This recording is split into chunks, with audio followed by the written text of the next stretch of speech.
1781, the Articles of Confederation were ratified by the 13 colonies. The War for Independence proceeded in fits and starts. It was initially a war between Great Britain, a proxy for the aforementioned City of London bankers who looked upon the colonies as a cash cow, but it gradually grew into a world war between Britain on one side and the newly formed United States, France, Netherlands, Spain, and Mysore on the other. 1781. We whipped General Cornwallis and captured over 700 British redcoats at Yorktown and sent them packing back to Mother England with their tails between their legs. See the movie The Patriot with Mel Gibson for a stirring and fairly accurate representation of the war. 1783. The Treaty of Paris was signed by all sides, and European powers recognized the independence of the United States. As you might have guessed, the City of London banking cartels were furious. They could not accept losing their control and their cash cow represented by their colonies, and they set about correcting that unfortunate for them situation. Put simply, they have been actively interfering in our affairs ever since, always with the objective of restoring absolute authority over their colonies. Here's a side note that should not even have to be mentioned. Some anti-Semitic bigots like to claim the Rothschilds, head of the banking cartels, were Jews, and use that fact to vilify all Jews around the world. Well, here's a news flash. A Jew by the name of Haim Salomon was an American businessman and political financial broker and supporter of the Revolutionary War. The Continental Congress didn't do much to help. Under the Articles of Confederation, they had no power to tax. So Salomon was pretty much the main financial supporter of the American Revolution and main financial supporter of the debt-ridden fledgling government until it could get on its feet after the war. Haim Salomon died in bankruptcy on January 6, 1785, and his family never recovered any of the monies he loaned. As for the Rothschild family, a lot of Jews were descended from the people of Khazar, whose king decreed the conversion of all of his people to Judaism around 640 AD. Such people are not descendants of Abraham and do not have Jewish DNA, and it's irrelevant whether they are truly Jews or not, because what they believe is not nearly as important as how they treat others. Israeli Jews, for example, have done more to advance civilization, the arts, medical technology, defense technology, everything, than most of the Gentile societies of the world put together. I am not a Jew, but I'm saying this to make it clear that this treatise is not a condemnation of Judaism, but a condemnation of economic warfare and control over the minds, hearts, and liberties of mankind by anyone. 1787. A convention was convened to address the evils of a, quote, fluctuating medium of exchange, end quote. Today we call it the Constitutional Convention. Whoa, you say, fluctuating medium of exchange? I never heard of that. Well, listen up, you'll learn something. Medium of exchange refers to money, also known as currency. If its value doesn't remain the same from one day to the next, you can't trust it. Here's what happened. On the eve of the convention, George Washington wrote these dismal words to James Madison. Quote, the wheels of government are clogged, and we are descending into the vale of confusion and darkness. No day was ever more clouded than the present. We are fast verging to anarchy and confusion, end quote. The deliberate purpose of the 1787 Constitutional Convention was to stop the ravages of a fluctuating medium of exchange by obligating government to maintain a reliable medium of exchange. Pelatiah Webster in 1789 said, quote, paper money polluted the equity of our laws, turned them into engines of oppression, corrupted the justice of our public administration, destroyed the fortunes of thousands who had confidence in it, enervated the trade, husbandry, and manufactures of our country, and went far to destroy the morality of our people, end quote. This is from the preface to A Caveat Against Injustice by Roger Sherman, the only man to have signed all four of the documents illustrative of and establishing the United States of America, as reprinted by F. Tupper Saucy in 1982. Thomas Jefferson said, quote, Roger Sherman has never said a foolish thing in his life. President Andrew Jackson also confirmed it in his State of the Union speech in 1836, but we'll get to that a little bit later. Never heard of that in school, did you? Not since the City of London banksters regained economic authority over their colonies in 1913, anyway. You should read A Caveat Against Injustice. It's available today on the web.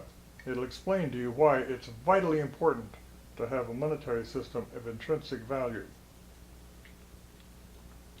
In 1791, Secretary of State Alexander Hamilton proposed creation of the Bank of the United States, arguing that, quote, the tendency of a national bank is to increase public and private credit. The former gives power to the state for the protection of its rights and interests, and the latter facilitates and extends the operations of commerce amongst individuals, end quote. That's Alexander Hamilton's report to George Washington, December 1790. After considerable skeptical reflection, George Washington unfortunately signed the legislation. 1811, the 20-year charter of the Bank of the United States expired. Stephen Girard purchases all lock, stock, and property interest in the now defunct Bank of the United States and opens his own private bank, with himself being the sole proprietor, thus escaping the Pennsylvania laws prohibiting any association of persons from opening a bank. The War of 1812, referred to by some historians as the Second War for Independence, went hot the following year. 1812 to 1815, the British blockaded the Atlantic coast, impressed, if you could say drafted, American sailors from the vessels captured at sea to serve in the Napoleonic Wars, and was generally an attempt by the owners of Great Britain to recover their colonies. The attempt fizzled badly, and while it tied up a few loose ends left over from the War for Independence, the land areas all went back to their previous borders. It was during this debacle that the first income tax was proposed by Congress, but the Treaty of Ghent was signed before it could be imposed. Now, the big bankers in Europe, the aforementioned Rothschilds and their cohorts, viewed the wonderful results born by this unique experiment in liberty from an entirely different perspective. Now, let me explain to you first how wonderful that experiment of liberty was turning out to be. In 1900, a book was written on the change of the end of the century. The name of the book was 1900. It may be still available somewhere. And it pointed out in that book that because of the monetary system of intrinsic value, not involved in debt in any way, the average working man, woman, and child improved their lot in life, their living standard, more than they had in the last 25 centuries everywhere in the world. The average ditch digger could earn enough money to put his kids through school. The average high school student could raise enough money or earn enough money to put his kids through college. And the average college graduate could put his kids through university. So there was a constant turnover from ditch diggers, a constant ascendancy in government or in society, in the economics of society, up from the bottom to the top, constantly. And everybody was getting more and more prosperous as the time went on. The cohorts of the Rothschilds, the banking industries, and so forth in Europe viewed the whole thing from an entirely different perspective. They looked upon it as a major threat to their future livelihoods, their authority, and to their feudal control over the hapless vassals and peasants of their domains. The important Times of London newspaper stated, quote, if that mischievous policy, that financial policy which had its origin in the North American Republic, i.e. honest, constitutionally authorized, no-debt money, should become indurated down to a fixture, then that government will furnish its own money without cost. It will pay off its debts and be without debt to the international bankers. It will become prosperous beyond precedent in the history of the civilized governments of the world. The brains and wealth of all countries will go to North America. That government must be destroyed or it will destroy every monarchy on the globe, end quote. To which I would have replied had I been there. Your point is? From the Daily Paul, quote, the Rothschilds and their friends sent in their financial termites to destroy America because it was becoming prosperous beyond precedent. The first documentable evidence of Rothschild involvement in the financial affairs of the United States came in the late 1820s and early 1830s, when the family, through their agent Nicholas Biddy, fought to defeat Andrew Jackson's move to curtail the international bankers. Quote, the Rothschilds lost the first round when in 1832 President Jackson vetoed the move to renew the charter of the Bank of the United States, a central bank controlled by the international bankers. 1832, quoting Andrew Jackson, Quote, "Gentlemen, I too have been a close observer of the doings of the Bank of the United States. I have had men watching you for a long time, and I'm convinced that you have used the funds of the bank to speculate in the breadstuffs of the country. When you won, you divided the profits amongst you, and when you lost, you charged it to the bank. You tell me that if I take the deposits from the bank and annul its charter, I shall ruin 10,000 families. That may be true, gentlemen, but that is your sin.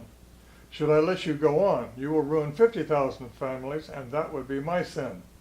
You are a den of vipers and thieves. I have determined to rot you out, and by the eternal," bringing his fist down hard on the table, "I will rot you out."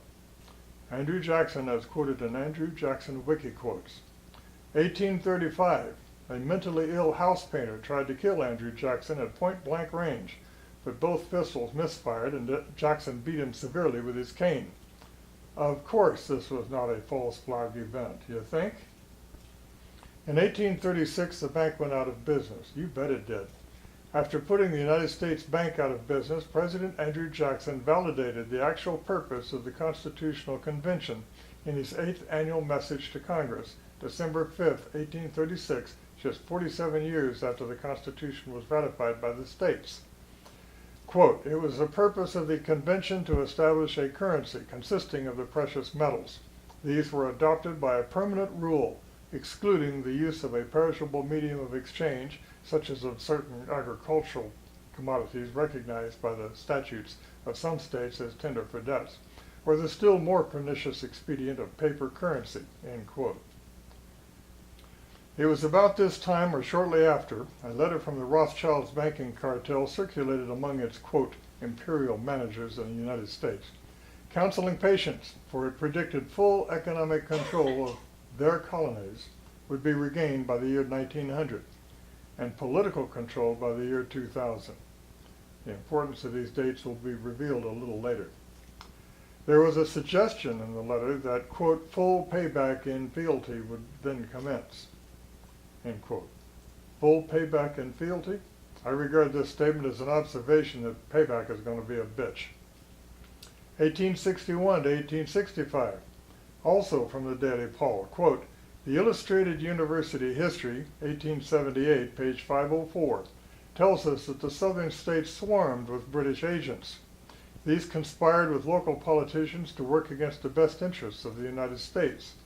Their carefully sown and nurtured propaganda developed into open rebellion and resulted in the secession of South Carolina on December 29, 1860.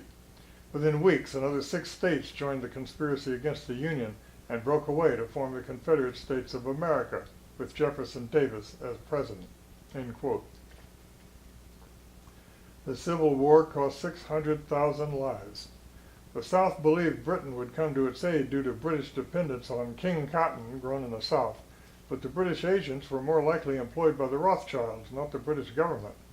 Nice folks, aren't they? They weren't there to help the South. They were there to destabilize the United States. Britain didn't show up for the party, and the South lost.